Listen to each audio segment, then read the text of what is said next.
Ever wondered why your blood sugar spikes even when you're counting every carb and dodging sweets like a pro? The secret isn't just in what you eat, it's in the order you eat it. Yeah, something as simple as switching up your plate's lineup can tame those wild glucose jumps. Let's dive into a game changer that's backed by science and real results, straight from the front lines of battling diabetes. Now, hold on. Before you think this is just another diet gimmick, let me hit you with something wilder. What if I told you that popping a handful of nuts or a spoonful of yogurt before your main meal could slash those post-meal spikes? It's not magic. It's biology. When you preload with protein or healthy fats, your stomach slows down the rush of sugar into your bloodstream. Think of it like putting a speed bump on a highway. Glucose doesn't crash into your system all at once. I've seen folks go from dreading their after-lunch crashes to feeling steady all afternoon just by tweaking this one habit. And the data backs it up. Studies show that starting with protein or fats can cut blood sugar spikes by nearly half in some cases. One trial with individuals managing type 2 diabetes found that a small protein shake before a carb-heavy meal dropped glucose absorption rates dramatically by about 49%. That's not a small win. That's a life changer when you're fighting to keep your levels in check. So, why does this work? And how can you make it stick without turning your meals into a science experiment? Let's unpack the nuts and bolts of this strategy, because there's more to it than just snacking smart. Let's get down to the nitty-gritty of why blood sugar control isn't just about cutting sugar. It's about outsmarting it. When you eat carbs first, your body gets hit with a quick glucose surge, like pouring fuel on a fire. Your stomach empties fast. Insulin scrambles to catch up. And before you know it, you're riding a roller coaster of spikes and crashes. But flip the script. Start with fibrous veggies, lean protein or healthy fats, and you've got a buffer. Vegetables packed with fiber slow down gastric empty. That means your stomach takes its sweet time breaking things down, so glucose trickles into your blood instead of flooding. On top of that, this order boosts incretin hormones, little helpers like GLP-1 that tell your body to manage sugar better. Research nails this down tight. A randomized controlled study with young, healthy individuals showed that eating veggies before carbs slashed post-meal glucose and insulin levels significantly, no matter how fast they ate. Another piece of work with pre-diabetic folks found that sequencing meals, veggies, then protein, then carbs, cut glucose spikes by over 40% compared to starting with carbs. I've watched this play out firsthand. Picture a guy, mid-50s, always dragging after lunch, checking his levels and seeing numbers way higher than he'd like. He's frustrated, thinking he's doing everything right. Low sugar, measured portions, but still stuck. I told him, try a small salad first.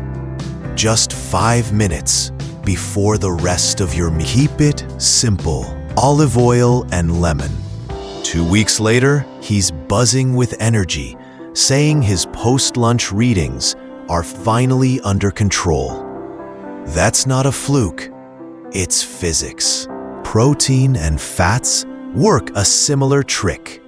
They trigger insulin release early and slow digestion even more. One study showed that eating a small serving of healthy fats, like medium-chain triglycerides before meals, dropped daily blood sugar levels by 20% in type 2 patients.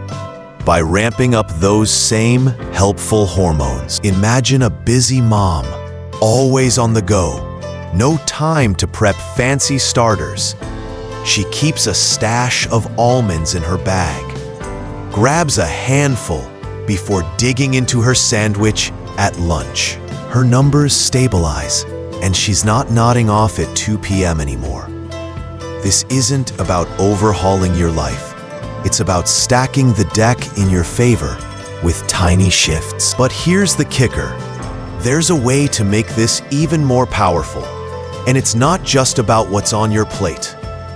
Let's dig deeper into how to turn these small wins into a fortress against spikes. But wait, here's where it gets spicy. What if the biggest mistake isn't what you're eating, but how you're sabotaging this simple hack without even knowing it? I've seen it over and over. Folks get the concept of eating veggies or protein first, but they trip up on the details.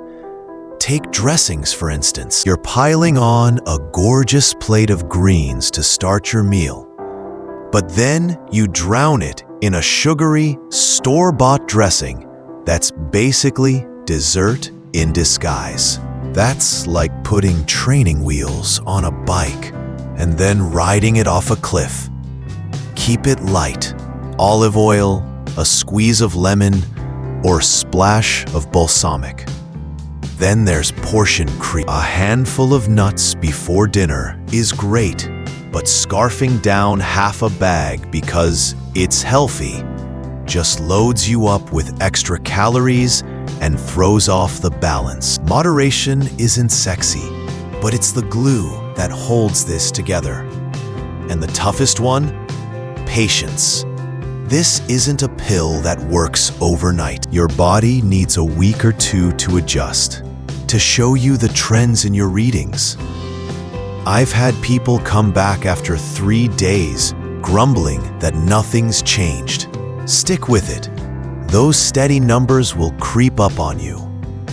Think about a young dad juggling work and kids, trying this out. First few days, he's skeptical, still seeing high readings after meals. But by week 2, after keeping his pre-meal snacks small and simple, he notices he's not crashing mid-afternoon. His energy's up, his focus sharper. That's the turning point. So are you dodging these pitfalls, or is there a sneaky habit holding you back? Let's push this further and see how to lock in these gains with a strategy that's almost foolproof. Here's the peak of this whole deal. The ultimate way to crush blood sugar spikes and own your health. It's not just about starting with veggies or protein. It's about stacking every advantage you can. Imagine this sequence. You kick off with a small salad or a veggie soup, light and crisp. No heavy extras. Then, a bite of lean protein or a dollop of Greek yogurt, something to weigh down that digestion. Only after that do you touch the carbs, whether it's pasta, rice, or bread. You're building layers of defense, slowing that glucose rush to a crawl. The science is rock solid here. One study with pre-diabetic individuals showed that this exact order, veggies, protein, then carbs, slashed post-meal spikes by over 40% compared to the reverse. Another trial found that combining protein and fats before a glucose test cut spikes by nearly 50% in type 2 patients, thanks to slower sugar absorption and better insulin response. I've watched this transform lives in ways that numbers can't fully capture. Picture a woman in her 60s, always worried about her readings, scared every meal might tip the scale. She's tried diets, cut out favorites, but nothing sticks. We map out this sequence.